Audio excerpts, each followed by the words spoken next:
Okay, you can start whenever you're ready. Thank you. Okay. So I'm honored to open the online symposium with our two fascinating international guest speakers. Due to very busy agendas, this panel has been pre-recorded, but we're still happy to be here and we're gonna have a great time with two wonderful people. We've gathered around this virtual table a curator and a great photographer. And since you didn't know each other before a few minutes ago, what better theme than art and social commitment? Both of you are very deeply committed in your work in different ways. Liz is an amazing artist and photographer in Paris doing a residence. And usually she's based in London. I actually just relocated to London from Boston, where I spent 6 years. Kristen lives in Boston, where she works as senior curator of photography at the Museum of Fine Arts, Boston. So thanks a lot to both of you for accepting our invitation. And together we're going to talk about work, diaspora, communities, immigration, but also perhaps dance parties, clubs, raves, social commitment, and education. So let's jump into it. Liz, having a Ghanaian father while being raised by a Russian mother, you said photography has always been a way for you to connect to people. And over more than 30 years, your work across, I think, not only photography, but also from what I've seen, music, poetry, and theater, has documented the lives of Black people across the African diaspora, shedding a beautiful light on these communities. You've called this ongoing project the Black Balloon Archive, alluding to a 1970 song by Syl Johnson that describes a black balloon dancing in the sky. Very beautiful song, by the way. Could you tell us more about this project, from the photographs, from the churches to the non-binary club nights? Hello. It's quite a big spectrum from the churches to the nightclubs to all these things. And I suppose, yeah, the time that it took me to go to all these places is, I think I have to start with the fact that what I do is something very simple. I started in a very straightforward, simple way. I discovered photography. I discovered that taking a picture, and in the time when I started processing the film and then making some prints, is something that as a process hooked me on photography. And I think mainly because I discovered photography, or photography was with me.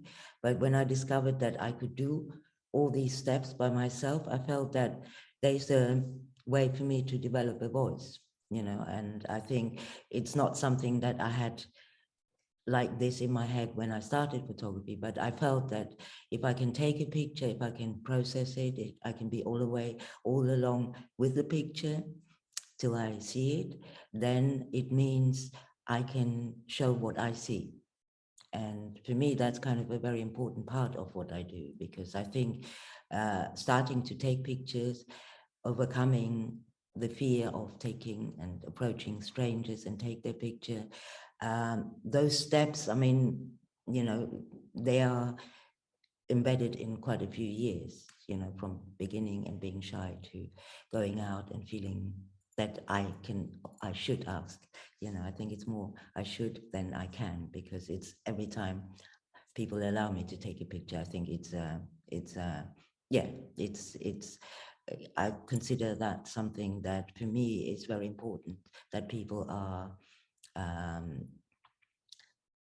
part of the project, part of the process of taking a picture. And just to say that I do what I do, and I consider it a very simple act. I consider it an act of me going out and taking pictures. And I think over the years, it's just accumulated to something that needed a shape. And about 10 years into what I was doing, I decided to call it an archive. because I like the idea of an archive. I think the idea of what an archive stands for and what it preserves. So I took that as a kind of symbolic thing, and I liked the song. I liked what the song described. And I thought, well, let's call it Black Balloon Archives. So that's kind of where the title came. But I think what's in the archive is something that is very much embedded in my life. That, I've been based in London for 30 years. And in a certain way, I don't go out every day with my camera to take pictures. But when I do, I look out. I look out for people. And I think I start from my own perspective, but I think over the years, my perspective is also one, and also starting to show pictures. I do represent people, and these people also recognize themselves. And through doing shows, there was suddenly a communication that I didn't have when I was on my own with my pictures. So I see my work as something that is very much embedded in what I do, how I live my life, how I approach my life, and how I approach people. And maybe the social engagement for me is more a moral engagement, because going around and asking strangers for a picture, you have to have some moral ground to walk on if you do that for so long. Because I try not to sneak behind someone's back to take their picture, so they see what I do. And in that context, I want people to know that what I do has a purpose.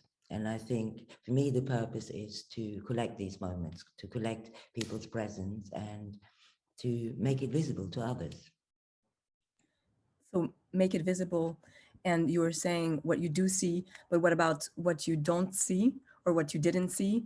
Also, I read in an interview, I think with ID magazine, you explained that you got into photography because you wanted to record the normality of Black lives and Black culture, which is something that isn't often reflected in the mainstream media.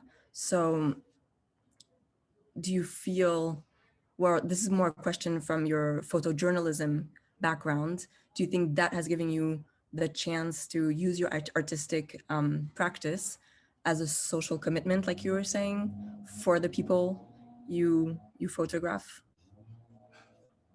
I think what I mean, or how I relate to social commitment, I suppose I call it a moral commitment, because as I said, I look at what I do.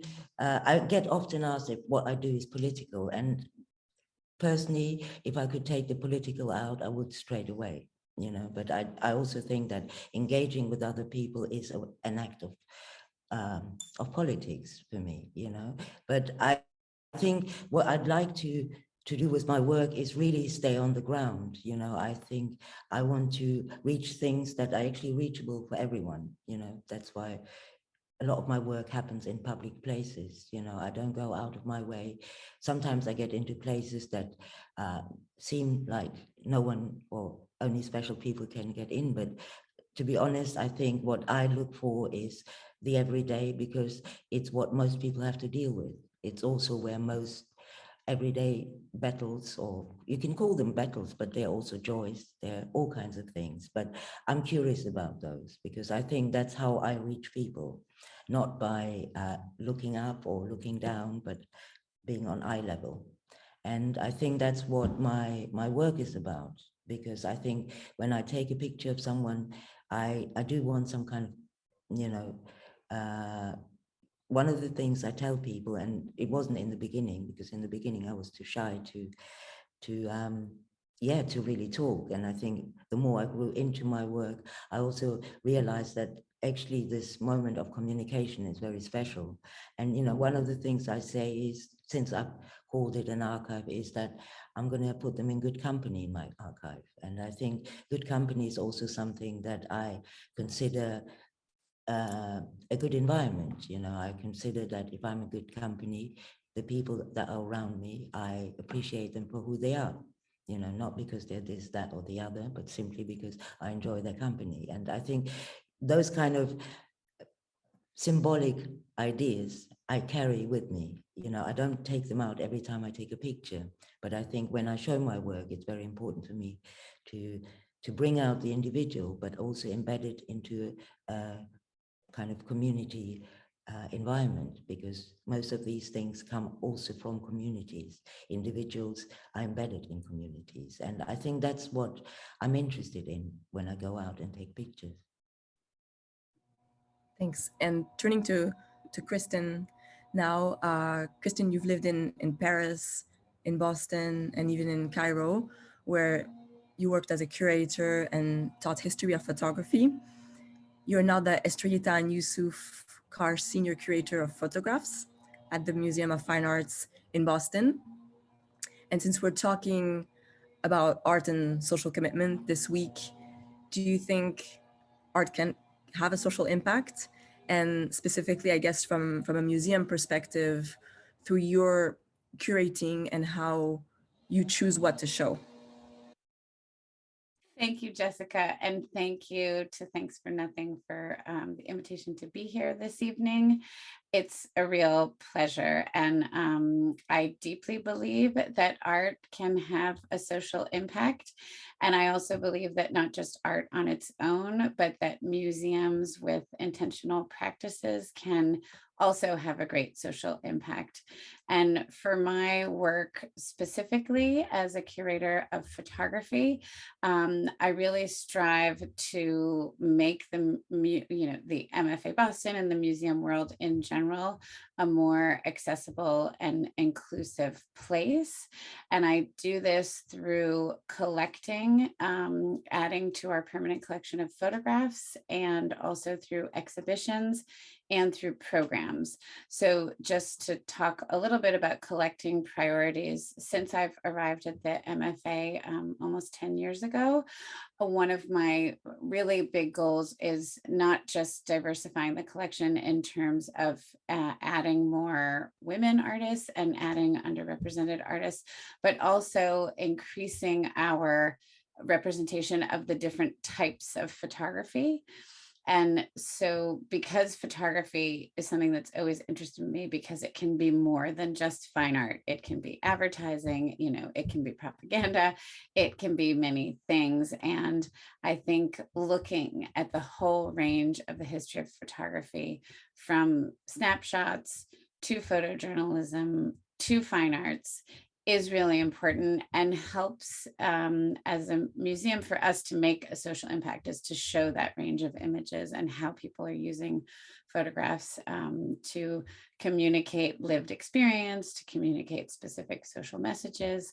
And so with that as sort of a point of departure, looking at many different types of photography, I also deeply feel that it's important to, as I mentioned, increase our representation of women artists. And that's something that I've done regularly.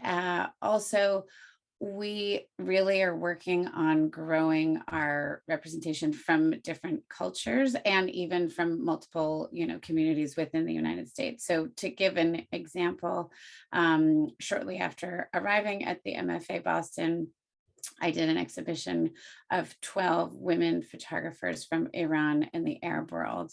And that was really a moment to bring to the forefront untold stories of multiple photographers of different kinds of photography. So really ranging from photojournalism to fine art, and show how this specific region is far from a monolith, but the diversity of identities within that region.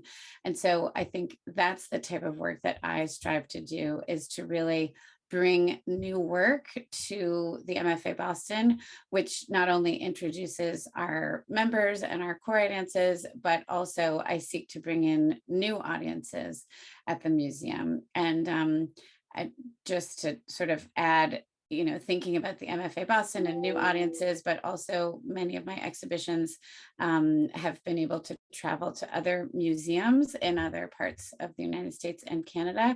And so that's also part of my mission, is to, create audiences on a national and international level as well, and really strive toward making a social impact.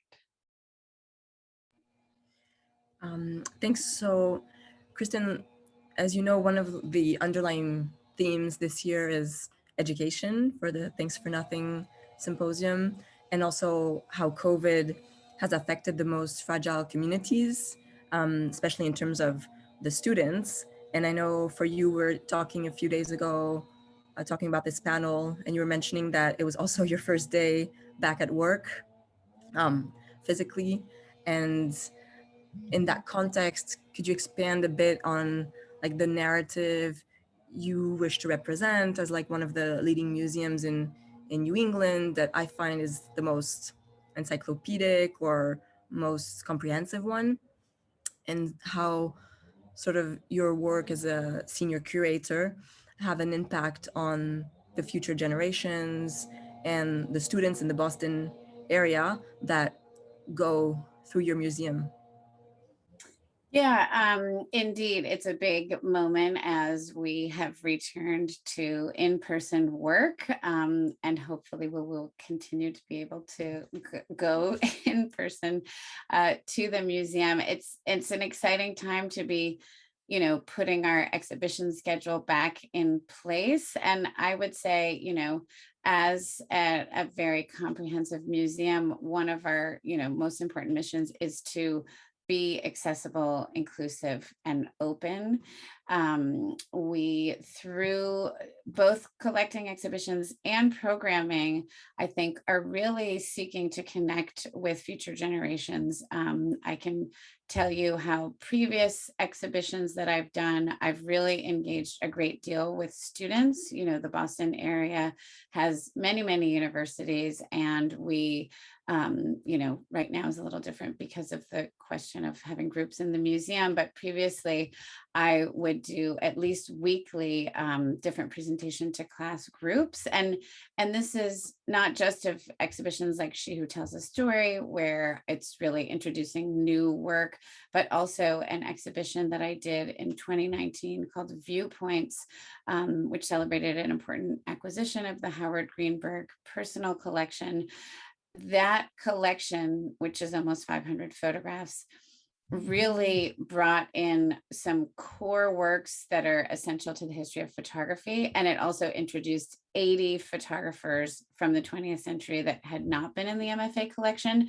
And so that was a wonderful exhibition to engage students with, because it brought them really into the history and deep into the many different histories, ranging from the Farm Security Administration, documenting the Great Depression and the New Deal, but also photographs showing conflict and crisis in the United States and internationally. And it also had incredible Czech modernist photographs. So there are ways of having exhibitions that have such a range of work that you can really bring students in. Of course, one thing I always talk about with students is today we are all photographers. We are saturated with images. All of us are carrying around thousands of photographs in our pockets on our phones. And so I think it's more important than ever to sort of learn how to be critical and filter and think about images. And so using exhibitions like Viewpoints or She Who Tells a Story or others, it's a way to engage with students and have conversations. And so I give regular tours to students, or I invite, I'm either contacted by a photography or history of photography professor. I've also had students from other fields, not just the arts, come.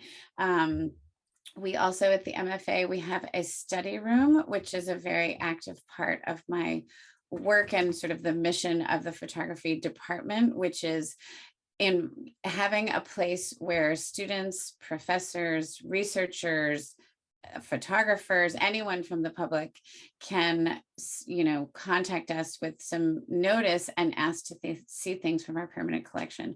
So we have very regular visits of students who come in and see things that are not glazed. And it's really a way to connect with future generations. And just one more thing on that note, in terms of future generations, is that I have always had interns, mainly summer interns, but also interns during the year. That's also a great way to really engage with students and have a more close one-on-one experience with them. And I have just started, I started in June, a mentorship program with students across the US. It began because I had an intern over the summer, which was funded by our Black Arts and Artists Curators Circle support group at the MFA.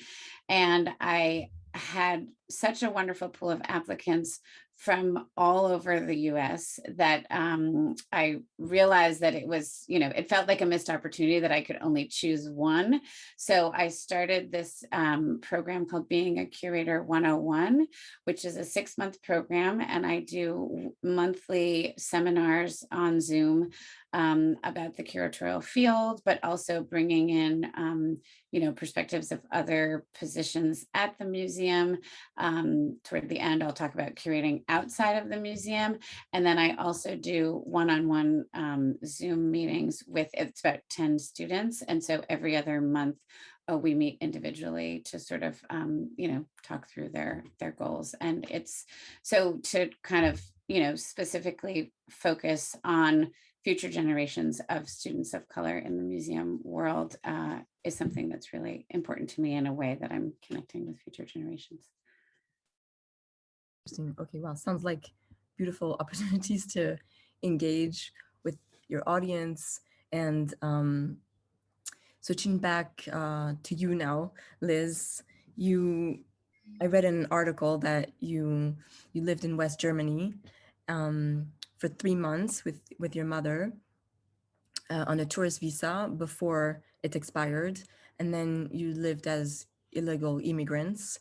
And during that time, you spent most of your days on the streets, unable to go to school due to your status.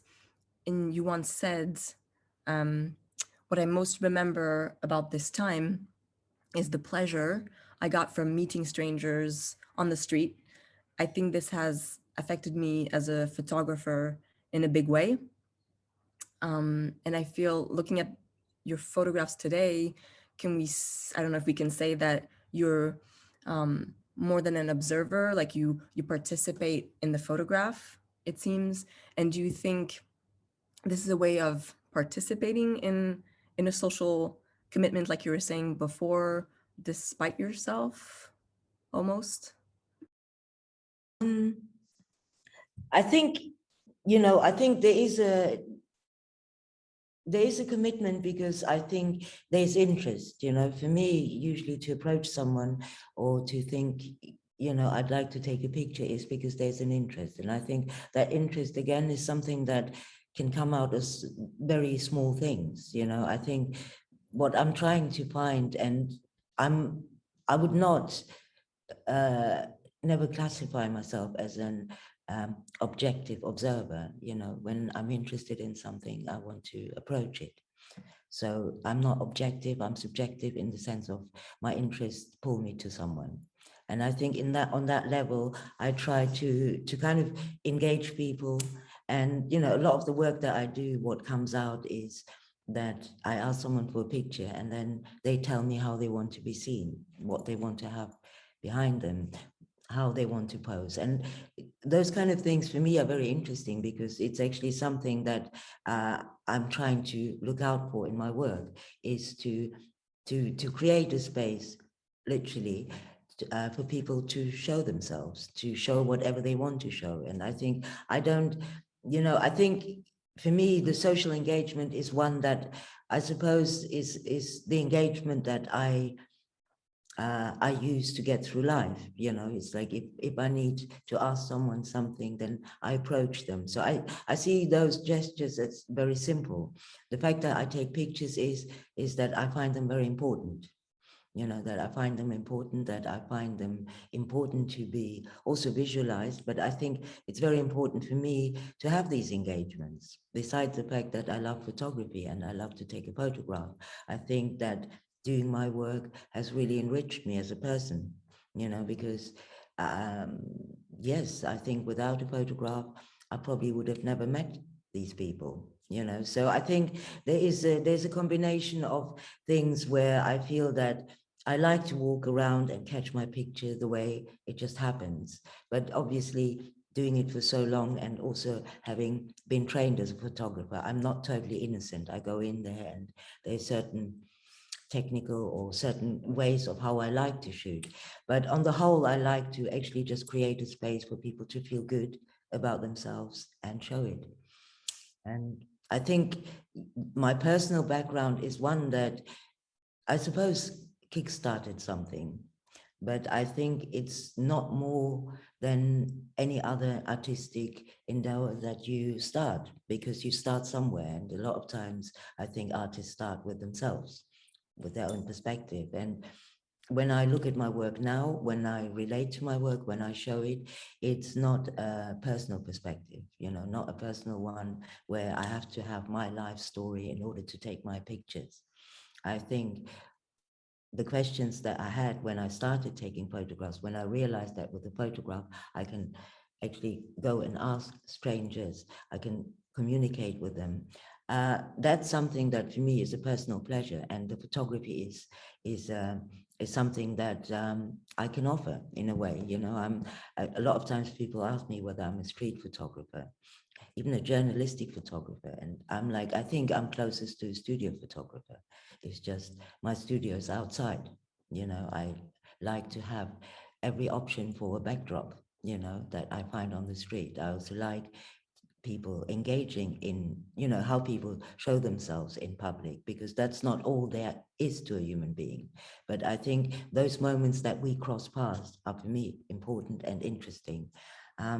And I think, yes, that is a certain kind of social engagement, because I think I would not want to go through life trying not to see anyone or only see certain things. And I think the people that I represent are also the people that are around me.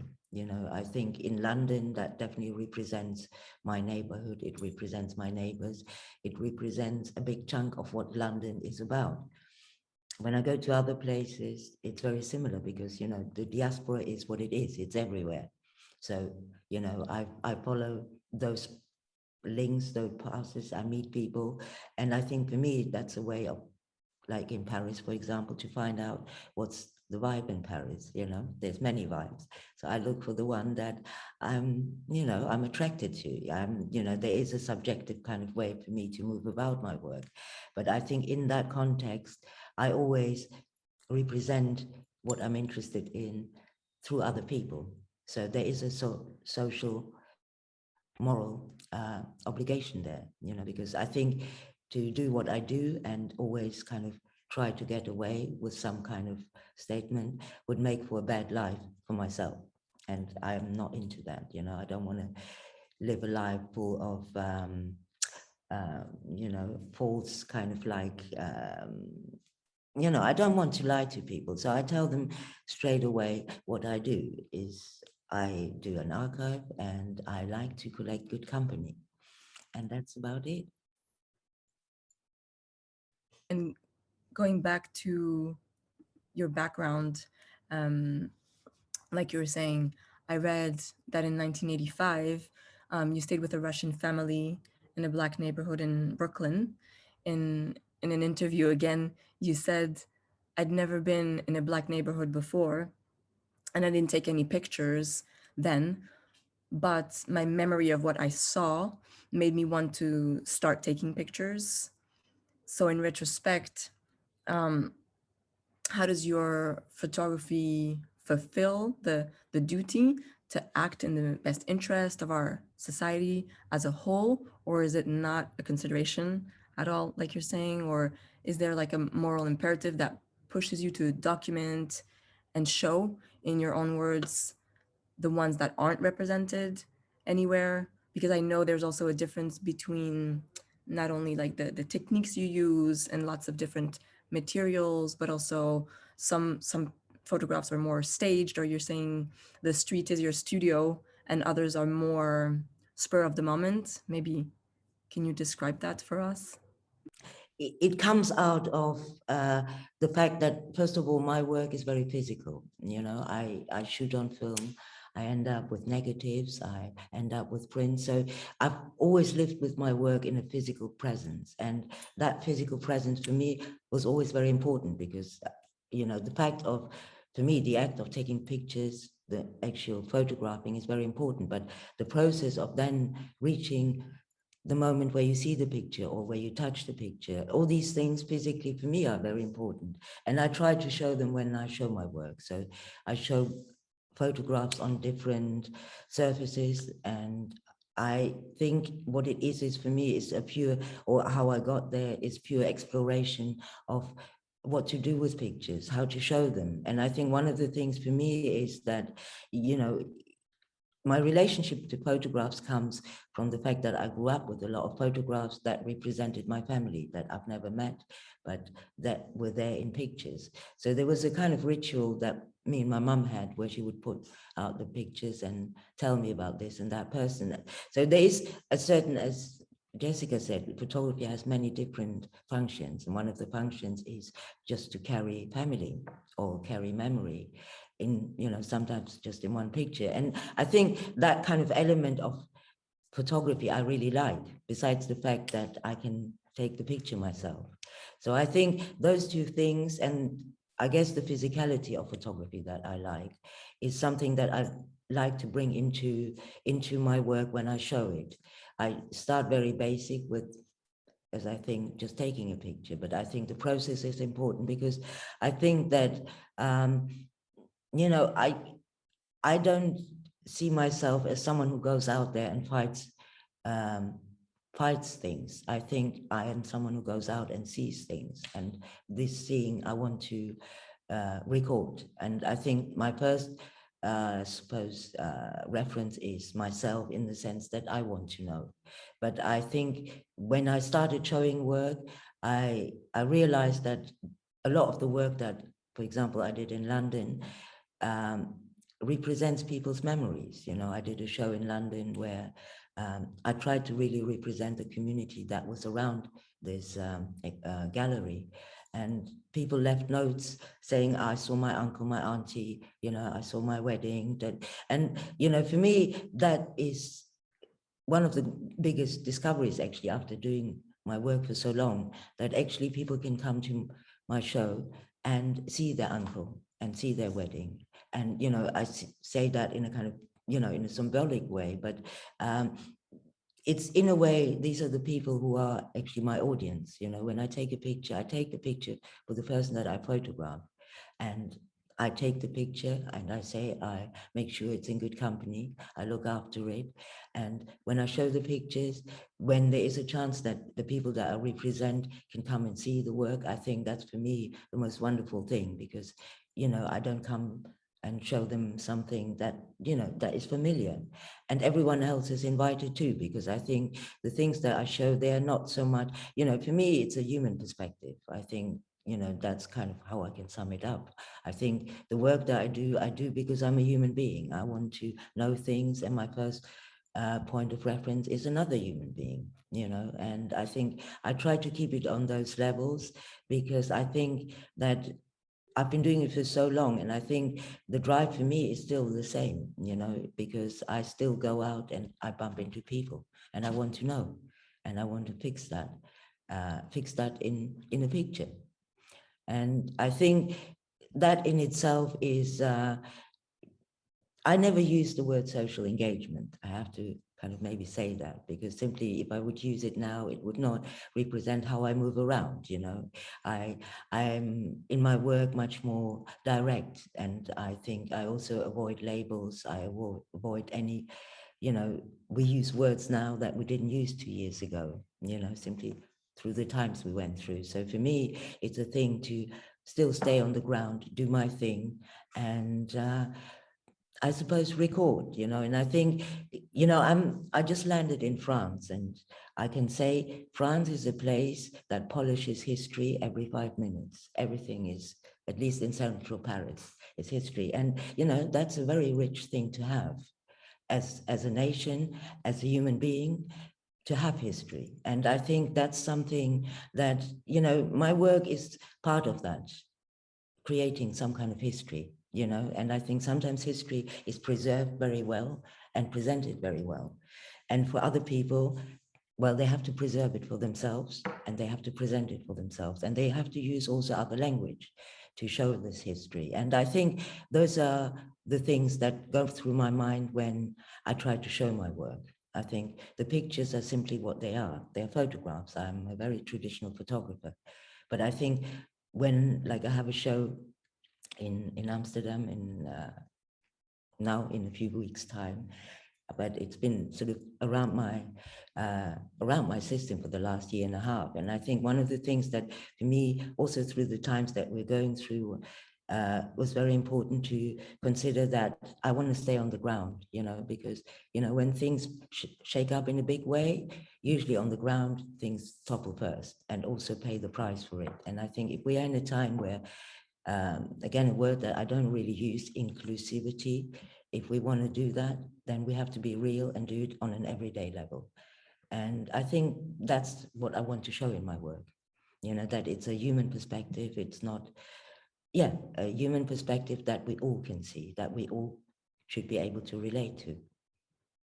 But I also have to say, one of the main things for me is I enjoy what I do. I love to hang out with the people that I photograph. So it's not a thing of fighting the battle every time I pick up the camera. Usually I enjoy myself first, and then I see what I can do with the battle. Right. So going from what you were saying, Liz, the physicality of the picture and the way you wish to represent your photograph, to Kristen as someone whose role consists in selecting art and showing art and helping share the message. Can you share with us how you approach like artists, narratives, or statements, and more specifically when they're so entrenched like into societal themes, although we don't like to talk about that so much, but without putting any labels, do you have any thoughts on that? Yeah, absolutely. I would say there's sort of two ways. It's very different to work with contemporary photographers versus working with photographs for when the photographers are no longer living. So just to start with working with contemporary photographers, I've found both in exhibitions like She Who Tells a Story or Graciela Iturbide's Mexico, for me, it's really important to spend a lot of time talking to the photographer. You know, I think it's great to read a statement that they might have come up with, but in both of those exhibitions, I spent a lot of time talking with the artists, and especially with Graciela Iturbide, the Mexican photographer who I did an exhibition on in 2019. I went and spent weeks on end with her, you know, long days. She was incredibly generous, letting me go through her entire archive. And I really privileged that time to sort of look through all of the photographs and be able to ask her questions and really kind of understand what her vision is, and also, you know, how her photographs present her Mexico and really her vision of her culture. And so for me, then that step going from spending a lot of time and talking with a photographer to then an exhibition and a publication involves a lot of thinking and writing. And I also, you know, I'm sure to share what is going to be, you know, what I've written with the artist to make sure it reflects their statement. So I feel it's very important to, you know, accurately represent artists' intentions and narratives. I also would say, in terms of artists who are no longer living, I always am looking to do the maximum amount of research to come as close to their intentions as possible. And an interesting example, especially in talking about, you know, societal themes that can be complex, is an exhibition I have opening up next year on Life magazine. This was a partnership that I did with two other curators, Kate Boussard from the Princeton University Art Museum and Alyssa Shapiro, who's a PhD candidate at Northwestern University. The three of us worked for several years on this exhibition and really did deep research into, going to Liz's question of the physicality of photographs. It's something that I'm also passionate about, because looking at photographs that were used in Life magazine, it's all about the physical object. It's about the press print that was used to print the magazine. And on the back, you have stamps, you have captions, you have, grease pencil, you have markings, you have measurements, you have a lot of information, which really helps you get at the story of the physical photograph and sort of the life of the image.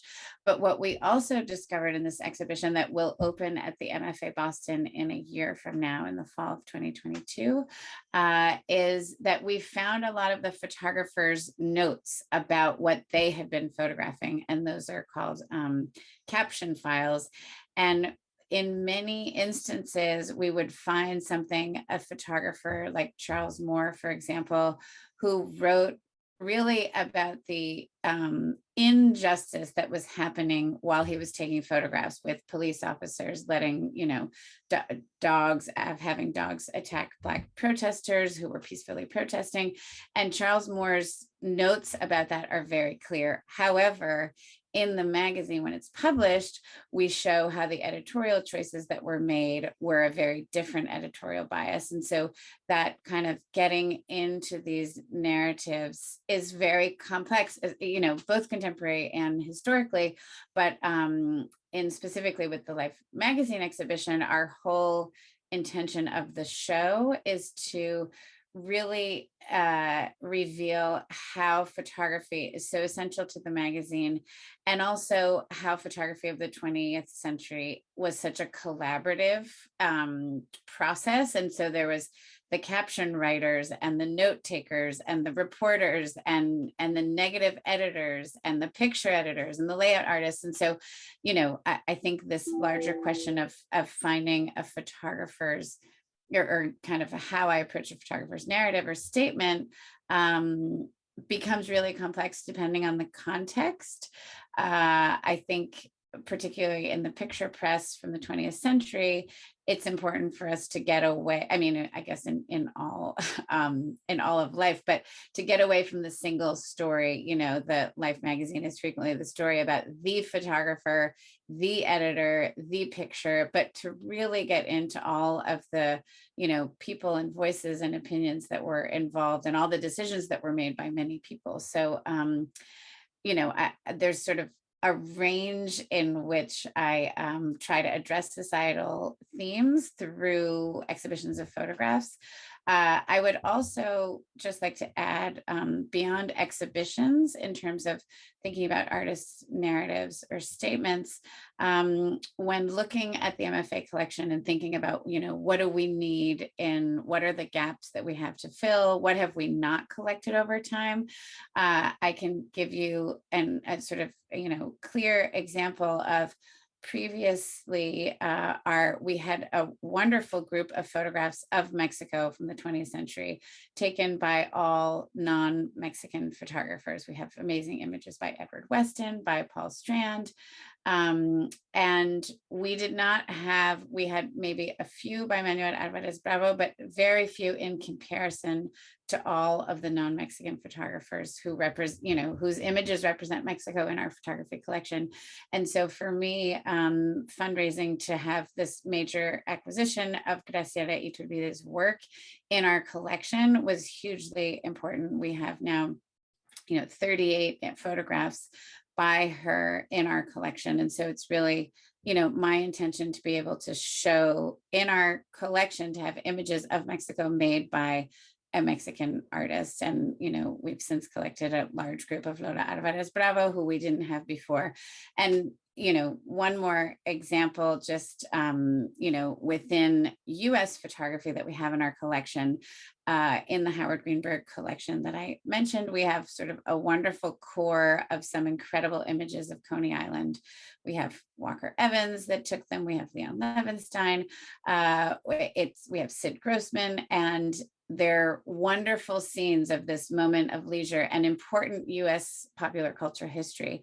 And what I see as missing and is very clear is the Black experience at Coney Island. And so a recent acquisition that was really important to me and I was excited about was acquiring Anthony Barboza, a Black American photographer's images of Coney Island and really, you know, seeking to show a range of perspectives through photographs of the same place. And so that again is, you know, it's not quite the statement, but it is the narrative or sort of completing the narrative that the collection is telling.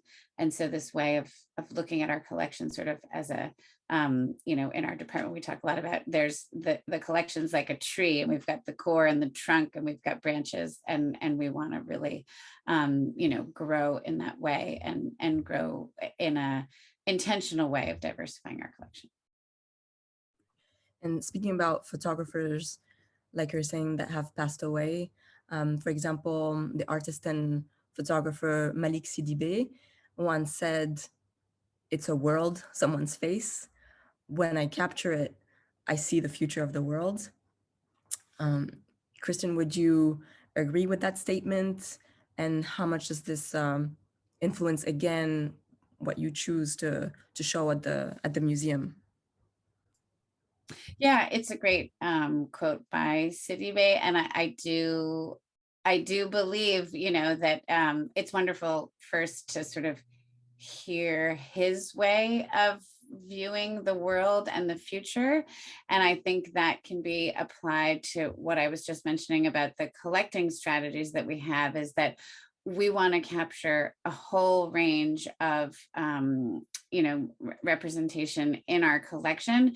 And I think this is also where the multiple histories of photography are really important, right? You know, the idea that we collect snapshots is something that, you know, the future of the world is not just one specific kind of photography, but it's all types of photography. And so having this range of types of images, I think, you know, thinking about the future of the world, but also thinking about preserving our current time and preserving the past and preserving the technology of what photography, you know, what technology has made possible through photography, I think, and that's really incredible to me, especially with the changing technology now. Like, who would have ever imagined that on a telephone, you would have 3 lenses and be taking pictures with a telephone? And so I think, you know, with time, that becomes more and more normal, but we really forget about this past that's so rooted in the objectness of photographs. And it's sort of,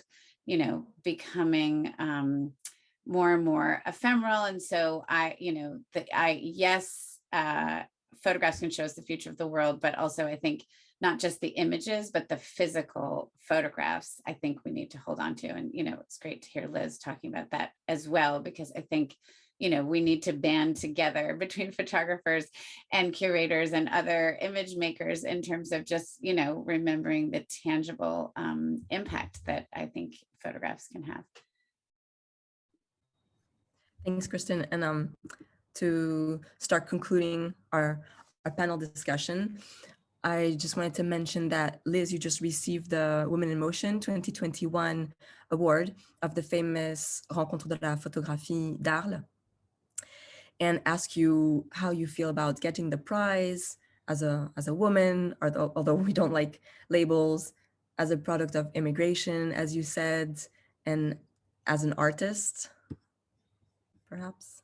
Yeah, I think as an artist, I'm very happy about it. As a woman, as an immigrant, I think, yes, we should all be, you know, I think it's a difficult one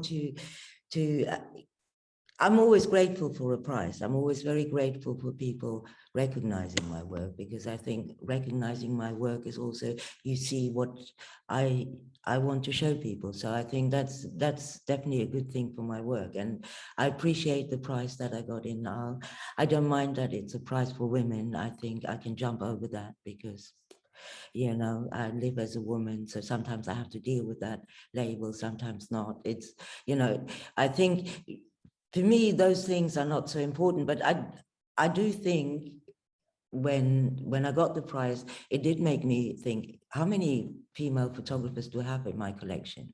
You know, it's like I have photo books and I look at pictures, and I've never really made the distinction between male photographers and female photographers. But I think one of the things about doing or getting this prize was for me to actually think, yeah, I haven't really spent much time with female photographers. I don't really know that many. I mean, I know sort of in the past a few, but I think that probably if you put it on one scale, there's as many women as men who took photographs from the minute it arrived. And it wasn't so much a man or women thing. It was more of a, could you afford to do it? You know, and I think a prize like this to just bring out that, because there is a difference for me personally in terms of how women see and how men see, which is not a thing of one better or the better than the other, but simply it is good to see through women's eyes as well, simply because, you know, we notice other things or we might see them in a different way. But on the whole, I think it's, you know, as an artist, I think it'd be good if people just take the work for what it is, you know. But I accepted the prize and I'm quite happy to receive it. And I think one of the nice things was actually to meet two other photographers who received the prize before, Simone Weiss and, oh, you got me with the name now, but there was another artist who won it. And I think that was great. It was great to actually hear their stories, you know. So it's a good prize and it makes a good point. And at some point, I suppose it will be just a photography prize. And could you tell us a little bit more, now that you're in Paris, about your residence and or how long? Yeah, I mean, I have to say I have a bit of a, with everything going on in the world, I guess I just was very lucky to receive this residency, which is in a, I don't know Paris that well, so ending up in a kind of forest on top of Paris, you know, being able to just walk down and look down on Paris is, I consider a luxury. And, you know, I think what I consider a luxury as well is that I actually have a good chunk of time to produce some work. It gives me a chance to work in a different way. And I think all these things combined together, I called my project collecting evidence. So I think with this setup, I will collect a lot of evidence and I'm looking forward to that. Thanks. Well, I think we still have a few more minutes, but on behalf of everyone, I wanted to thank you deeply for your time and these fantastic insights. And I feel like it was a nice exchange and we learned a lot, got inspired, and I think, I don't know, what else could we wish more for this beginning of the year. And I would also like to say that we're very touched that this edition of the symposium, Thanks for Nothing, is integrating the students with this central theme of education in response to the crisis. I know that touched us very much. And the symposium is part of an entire week of art and commitment, organized at the initiatives of the galleries of the 8th arrondissement in Paris. And these galleries are going to create a parcours of visits starting today until Saturday, October 2nd, so that the students in small groups discover the galleries and their current exhibitions. And I find that's a very novel, original idea by the team of Thanks for Nothing. I hadn't really seen so much of that from 6 years ago when I used to live in Paris.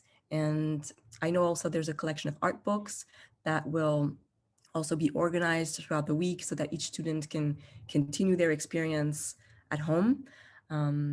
So thank you very much for that. And maybe Liz and Kristen, both of you, as parting thoughts and in one word, what advice would you give to students that are listening? I know there's lots of partnerships with schools and lots of students listening and tuning into the panel, who might be studying photography or thinking to become a curator.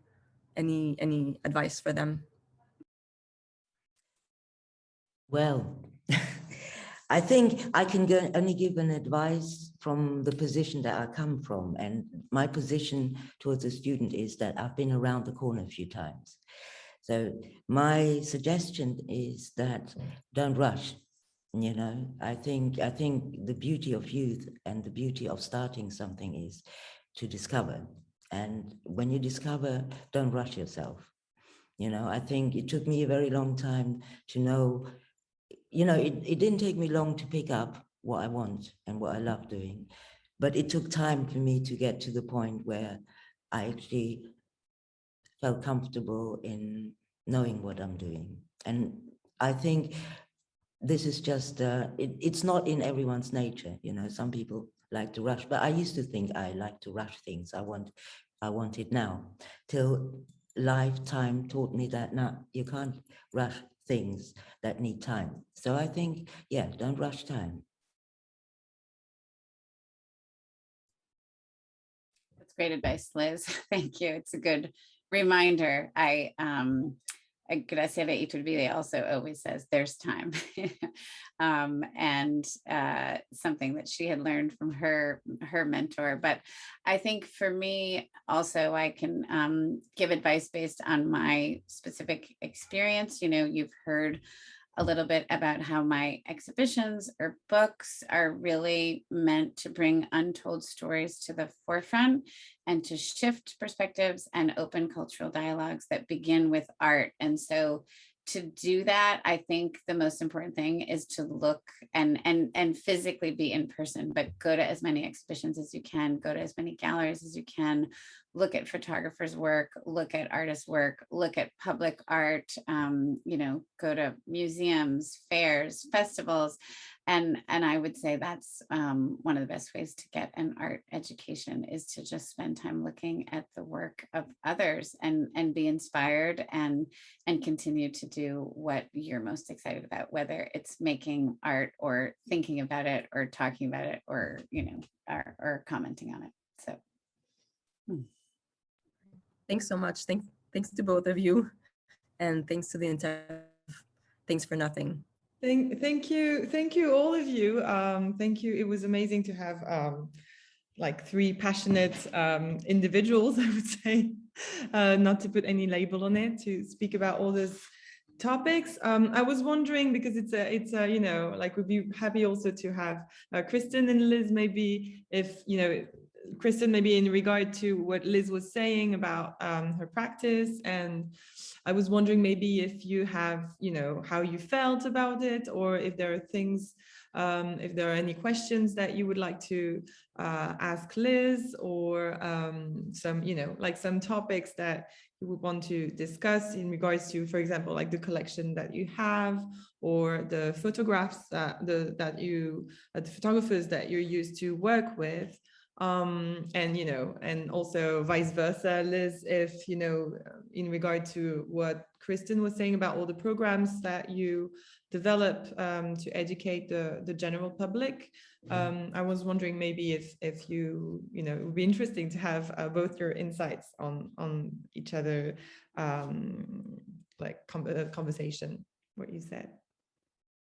Yeah, I'd love to, you know, I think, Liz, it's so great to hear your ideas and thoughts about your practice in a general sense, and what inspires you and motivates you, and how you see your role. I think is really exciting to hear about. I guess when I hear you talk, I really want to like hear some specific stories. I want to hear about the context of some of your images. So is there one, you know, series or a couple images that you can tell us about, you know, what was exceptional about that moment or about taking those photographs? Oh, what can I say? Every moment is special. I say that without exaggerating, because, you know, I guess one of the things that I can say is that when I take my camera, then I'm very focused. I don't run around with my camera all the time. So it's not a thing for me to catch something. I think for me, taking photographs is a very conscious act. It's a very focused act, and it's not something that in a certain way I take lightly. But to tell you a story, where my studio is in London, is right next to a park. And I didn't have my camera with me, but when I was kind of going on my way home, I had this lady in front of me she was dressed up, and I was like, oh, I remember, it reminded me of something. And suddenly I realized it was the Eritrean Independence Day, which happens every year in my park. And I've seen it for a few years, and for some reason, I never had the courage to go up to people and ask if I could take pictures. And this time I was like, oh, I'm going to do it. So I ran back home, got my camera, and went back to the park. And, you know, things were happening. And the thing about it is I've known this event for quite a few years. But, you know, I think when people look at my work, they think I just go and take pictures. But, you know, there's things that I think it has to be the right moment. I have to be in the right frame of mind. So all these things have to come together. And on that day, I just kind of jumped in, you know, I didn't even ask. I just jumped in to the crowd and started taking pictures. And what was amazing, and why I'm telling this story, is because a lot of times people ask me, how did you get this picture? What happened there? And sometimes it's literally just going and taking my camera and doing it and see what happens.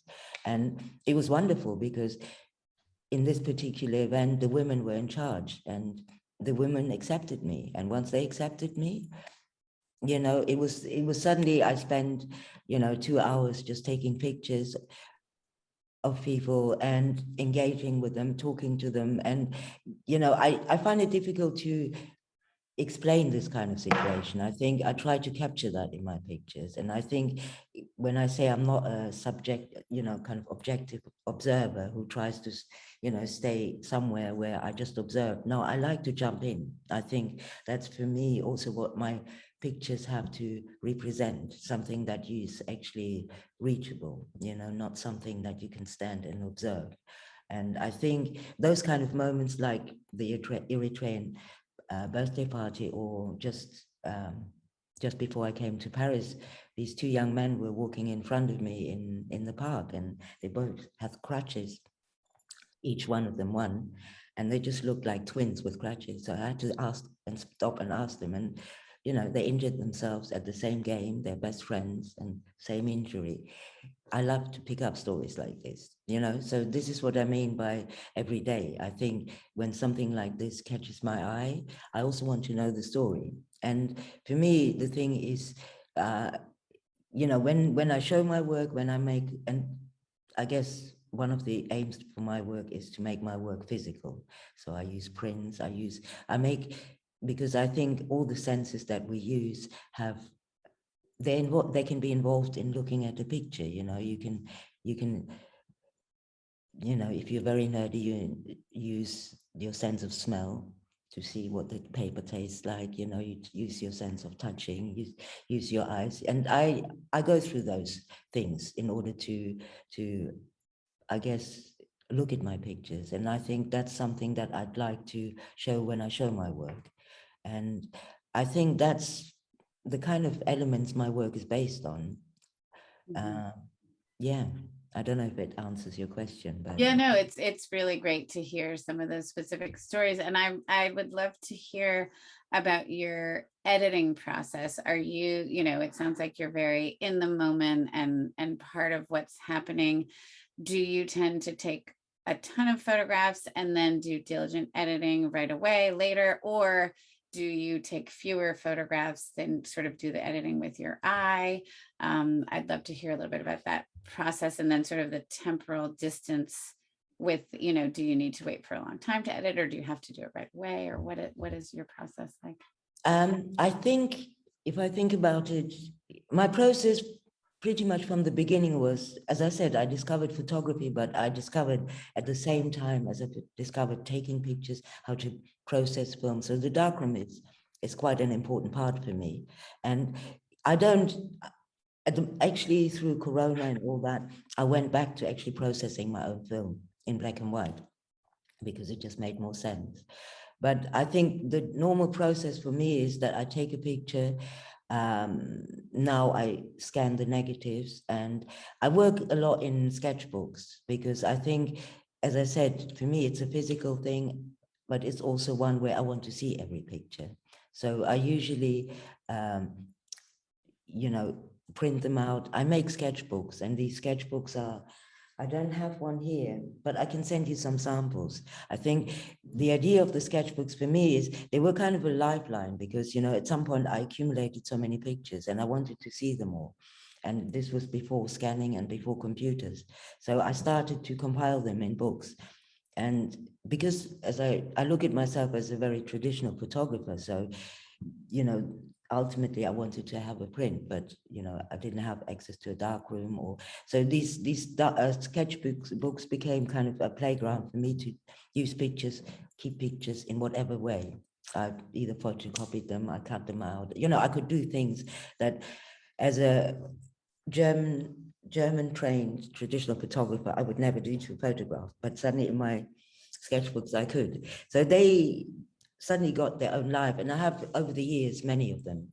And I think the way I like to work is in terms of editing. I don't like to, you know, I have this thing that if I go out, first of all, I don't shoot. If I ask someone for a picture, I don't take 5 pictures of them, I take 1 picture.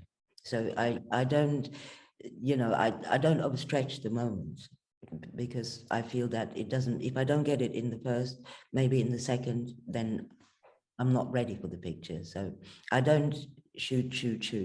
I don't shoot like this also because I shoot on film, and up to, you know, not that long ago, I couldn't afford to just shoot around. So if I take a roll of film, like I did a story in a neighborhood where I had my studio for a very long time. And, you know, I had a budget of 5 rolls, 120 for a weekend. So that was my budget. And, you know, when I shoot like this, I think in general, I've done that most of my time. I shoot 1, maybe 2 shots of a picture. So I don't overshoot. Like, that's why, like, digital photography is very difficult for me to just, you know, it's this, I only want the pictures that I want. And I think I've been doing it for long enough to know how to get it, so that I don't have to shoot around. So I think if I look at my editing, it's fairly simple, because I also go straight from, I don't like to manipulate the photograph itself. So the framing that I choose when I take the picture is the framing that I keep. You know, I don't really sort of crop and all this stuff. And editing is, because I like to think that everyone is equal in my archive, and my archive is mainly consistent of people. So I hate editing, because it means one person goes in, one goes out. And I think out of that kind of process, I developed the sketchbooks where I just worked out how to use a lot of pictures. You know, I think for me, it's more, as I said, I think a lot of my work is based on the fact that I'm interested in the individual in the context of yes, I suppose a social, cultural context. And so when I show my work, I have individual photographs, but I also do displays where I'm, you know, show more than 1 picture, I maybe show 20 pictures. I like the fact that people can go into 1 picture, but they can step back and see the whole sort of display. And editing is, it's, I guess, for myself, for my own work, I don't edit out. I just find different places for pictures. I'm used to, as a freelance photographer, that people edit or choose pictures. But in my own personal work, I think I try to create space for pictures. So if I take a roll and I have 12 pictures, and if 10 of them are something that I'm interested in, then I try to make space for 10 pictures. So that's kind of my process. But I think the easiest way to understand it is through seeing my sketchbooks, because there it really makes sense to not edit, but use all the pictures, or try to use as many as possible to tell a story. I mean, I think also the editing is something where, you know, I kind of look at my work as a narrative. When I go into space, I try to create a spatial narrative, or when I have a wall, I try to, so 1 picture will never do. And I also don't aim for the 1 picture. I think I have some that are, yes, that could I think my pictures can stand by themselves, but they can also stand in, you know, in a group. And that's kind of how I approach editing. That's great. I'd love to see some of the sketchbooks. I I think. will send some through so that it makes more sense. Yeah. Yeah, fantastic. I think the question of sequencing is really important. And because, you know, you're capturing these particularities of time and place and specific context, that it's really fascinating to sort of understand your creative process and experience through the choices you make in different sequences. It reminds me, actually, one thing I didn't talk about was an exhibition that I did the Boston presentation of by Henryk Ross, the Polish photojournalist who was interned at the Lodz ghetto in Poland during World War II. And in terms of thinking about sort of understanding artists' creative process or experience, he had this album or folio where he had organized all of his contact sheets, and they were numbered, and you would frequently see ones that were repeated, or, you know, different things that would kind of go back and forth in time. And that he did over, you know, his entire career after his experience photographing as an official photograph, in which he did, you know, surreptitious photographs, recording everything that was happening. And that folio or set of contact images, I think, tells us most about him as an artist, because you can really see him interacting with his own photographs. And so I'm just fascinated to kind of think about the way that you're interacting with your experience and your artwork through those sketch notebooks. I think I mean, I guess when you come from the analog sort of perspective of photography, then you can't avoid but trying to build some kind of yeah, something that you can go back to. I think, you know, I find it actually very hard to go to my hard drive and look for pictures, because I don't you know, I don't organize my work. In my sketchbooks, I can have them floating around and picking them up and putting them also in sequences where time is maybe mixed up. I think all these kind of freedoms I find very difficult on, you know, on a screen. So that's why I always make sure that I get my work physical, as a physical presence. I wanted to ask you, I mean, I don't know if it's a question, but I think what I was interested was, you know, this sort of how institutions engage with the public. And I think one of the things, I remember one of the first shows that I did actually in the Brooklyn Museum. And my first thought was, because I like tactile things, I was like, oh yeah, I make this book and then people can look at it, you know, because I wasn't used to a place where I don't know how many people go, you know, my concept was I put it out, you know, if you would come to my studio, I would put out a book and let you look through it. And that was impossible, you know, because of rules and regulations, insurance. And, you know, I kind of realized suddenly that some of the ideas that I have, they're actually quite difficult to do it in a public space where there is so many, you know, the Brooklyn Museum, I suppose, is quite a particular space where they're very regulated. And when I did a show in London, it was more of a gallery. So they were much more relaxed about the fact of having, you know, like physical engagement of the public with the work. And I was just wondering if you come across these things of, having to kind of answer the question, how close can the public get to the work? It's a great question. And I sort of have two answers based on pre-pandemic and now moving forward. Yeah, of course, but I think visitor engagement is something that's really important for us at the MFA and at many museums today. And for many of my exhibitions, we've had sort of a visitor engagement, either, you know, section of the exhibition or just outside the exhibition. And it's in a couple cases involved specific prompts where people we'll have gone through the exhibition, and then there'll be questions and paper where people can either draw on it or make a comment and put it in a box. So for the exhibition, I mentioned viewpoints. We had an area where people could sit down. There was a table, and we had questions related to photography and also related to the notion of collecting, and kind of, because the exhibition was about a collector's, choice of images, to sort of think about that and engage our audience to kind of think about those themes. Another way that I feel the visitor engagement, it's not quite in the same way, but for 2 recent exhibitions of mine, we've done interviews both with the collector, Howard Greenberg, and then an interview with Graciela Iturbide.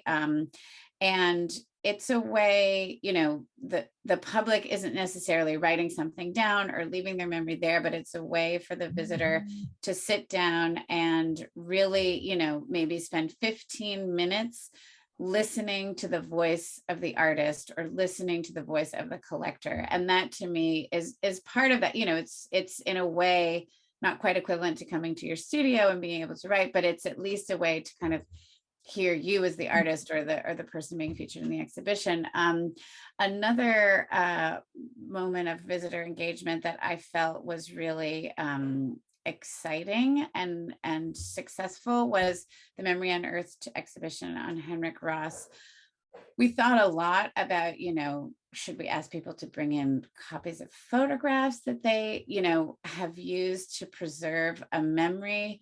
I worked very closely with our head of interpretation at that time, Adam Tessier, and we spent hours thinking through what will be a meaningful way for people to come out of an exhibition of photographs from the Holocaust and feel like they want to react or engage. And so what we did is we had a small room, and we exhibited after the Fukushima nuclear disaster, the 3/11 triple disaster in Japan, there was a collective of artists who had collected snapshots that had been washed up in the water, and we collected a group of those. And so we exhibited those on the wall. So these snapshots that have physically lived through trauma. And so they're all, faded. The waves have, it's not, clear or focused images, but they represent memories and they've been saved. And so we then had 2 different prompts for people, Post-it notes to talk about photography in their personal lives as a way of preserving memory. So those are just some examples. I can also tell you, when my exhibition, She Who Tells a Story, went to the Carnegie Museum, they had this great way of, they made different notebooks with the image. Each of the 12 photographers had images on the top of sort of a note card, and you could react to those specific images. So it's something that's really, really important for us today in museums, is to, request, and we want to engage with the visitor. We have a position at the MFA who, they take care of evaluation, and we do read all those comments. For the Life magazine exhibition, we're still working through how to engage the visitors and remain, within COVID protocols. But we, had initially planned for digital interactives, for, couches, people sitting and sort of engaging in magazine or in the picture press, sort of looking at magazines, or we want to put typewriters at the end. There's a lot of different things that we're thinking about as ways to really, I think more and more when people go to museums today, it's about the experience. It's not meant to be a passive act, but to go and really engage deeply with the art. And so it's definitely a real sort of primary aspect of thinking through exhibitions and kind of making sure we have moments that are meaningful for the visitors, where they can, express their voices. Something I didn't talk about, but which is really essential to my work, is also bringing outside voices into exhibitions, through publications, through programming, and also even on our wall text, is really, not have the curator's vision or the artist's vision be the only one, but sort of bringing in other voices, and that includes our visitors also. I guess, one of the things for me, like when I do a show, I like to share space. I think, like, you know, if someone offers me a show, I feel like, okay, I need to, as I say, I like to create company.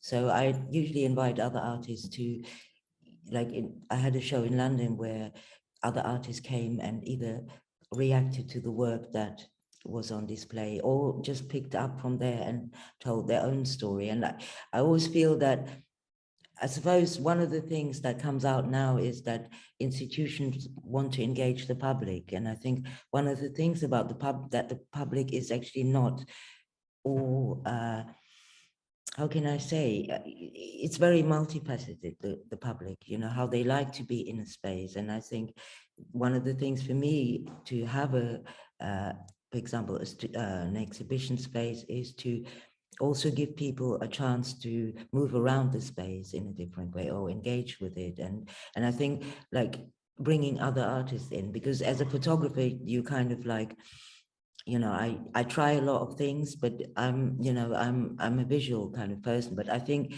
I remember the show I had in London, and a woman that I just met on the bus stop, and I invited her to come with me to see the show. And, you know, it was interesting because, you know, she's never been to a photographic show. So, but she recognized a lot of the people. So off she went, touching the prints. And I was like, that's great. I mean, you know, she couldn't do that in the tape. But, you know, there's a moment where you think, actually, these places, because as you said, art is important. And I think art is something that is not a luxury, it's a right to have access to it. And I think a lot of people actually have or want art in their everyday life, even though they might not look as though they are regular gallery goers. And I think this idea of galleries or institutions really taking people serious, in the sense that not everyone moves the same way. Not everyone relates to art in the same way. Some people are very emotional about art, and I know you can't let everyone go and touch things, but I think it's something for me that I always think, when I see it in an institution that they try to do that, then I feel like, yes, we can get to a place where it's common ground. It's, you know, it's a place where we all feel kind of comfortable. And, you know, I guess as an artist, I find that's part of why I say yes to an exhibition, because if I say yes to an exhibition, people need to know that I don't come on my own. I will always bring company. And so they have to deal with that level of engagement when they show my work. I guess that's my perspective, but I presume, coming from the institutional side, you have to deal with these kind of questions as well.